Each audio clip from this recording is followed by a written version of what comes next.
halimbawa dito ng Iglesia ng Macedonia.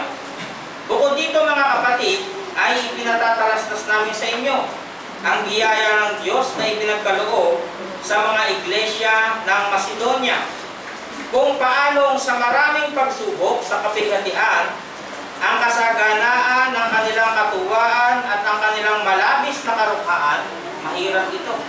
Sabi nga ay parang mahirap pa sa dagat. Ngunit sila ay sumagana sa kayamanan ng kanilang kagandahang loob. Kaya pinakikilala ni Apostol Pablo yung pagbibigay, ano? Sapagkat ayon sa kanilang kaya ay nagpatutuo ako. Halimbawa si Pablo. At higit pa sa kanilang kaya, nagsiabuloy sila sa sariling kalooban. Nalubhang ipinamamanig sa amin ang tungkol sa biyayang ito at sa pakikisama sa pangangasiwa ng mga apostol sa mga banal. Isang napakagandang halimbawa, ano po?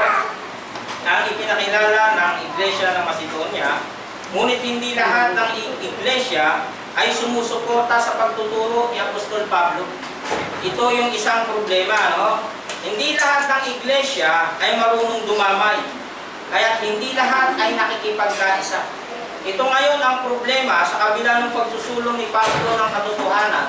Mayroong ibang mga iglesia na ayaw sundin yung tinatawag na paraan ng pagbibigay. Kaya si Apostol Pablo ay nainis.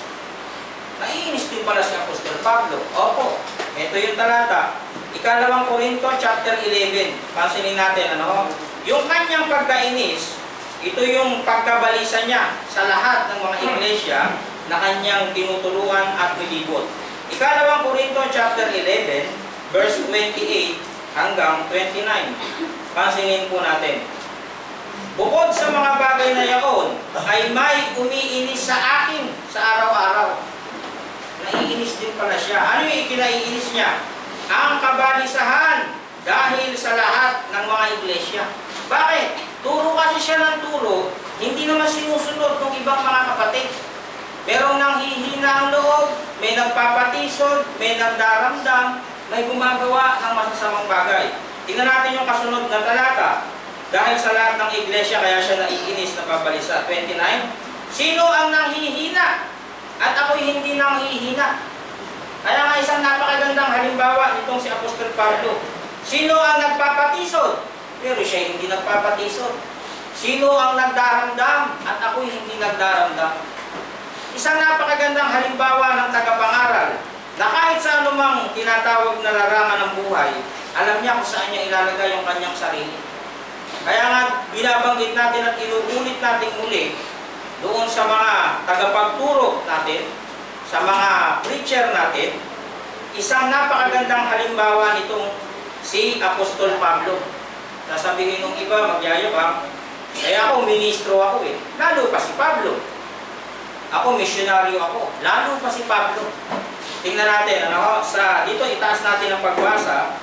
Sa 11:23, pansinin natin, doon sa may mga ministro na titulo, yung mga tagapagturo, ang sabi, 23, sila bagay mga ministro ni Kristo, ako'y nangungusap na waring nasisira ang bait. Kung kayo ministro ni Kristo, lalo pa ako. Ang sabi niya, sa pagpapagal ako'y lubhang sagana sa pagtatrabaho, sa pagsulong ng Ebanghelyo. Sa mga bilangguan ay lubhang madalas. Nakita natin yan sa kakapangaral ng ano yan, kakapangaral ng Ebanghelyo. Sa mga bilangguan ay lubhang madalas, sa mga palo ay walang bilang, sa mga ikamamatay ay malimit. Talagang buwis buhay yung kanyang tinatawag na pangangaral, ano? Kaya nga kung may magmamalaki sa panahon natin ngayon, hindi kayo papasa kay Apostol Pablo, mga preacher, no? Ang sabi rito sa sumunod na mga talata, sa mga ikamamatay ay malimit. 24, sa mga Hudyo ay makalimang tumanggap ako ng tiga-40 palo, kulang ng isa. Makatlong ako'y hinampas ng mga panghampas, minsan ako'y binato. Makatlong ako'y nabagbag, isang araw at isang gabi na ako'y nasa kalaliman ng dagat.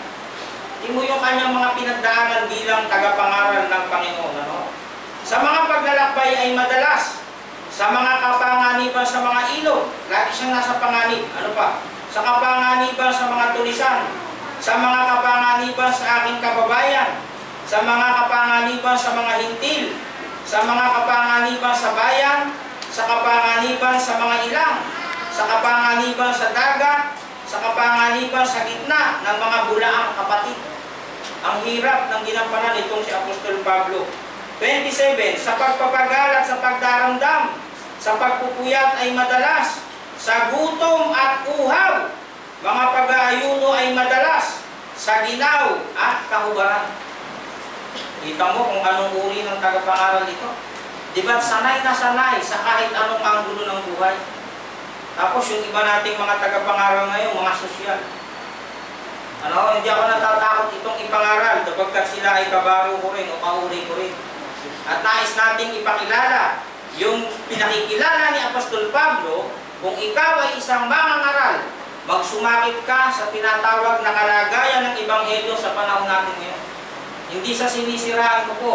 Marami ang mga mangangaral ngayon, tiwalik. Hindi ko iniaangat ang kahit sino man, hindi ko sinasabing ako'y napakagaling, at hindi ko sinasabing sinisiraan ko ang sino ng tao. Makikita natin sa pamantayan ng mga binanggit ni Apostol Pablo, hindi papasa kayong mga ibang mangangaral, hindi papasa. Sapagkat sinasabi nga natin, marami sa panahon natin ngayon na ginagawa ng ibang tagapangaral, aabig ng kabig para sa kanyang sariling kapakinabangan. Yung sinulat natin dito kanina. Kaya niya ipinakikilala ni Apostol Pablo sa mga taga-Korinto, iniuutos ko yung paraan ng pagbibigay. So, pray na po natin to. Verse 1 yun, At makikita natin dito, ano ba yung paraan ng pagbibigay na sinasabi ni Apostol Pablo.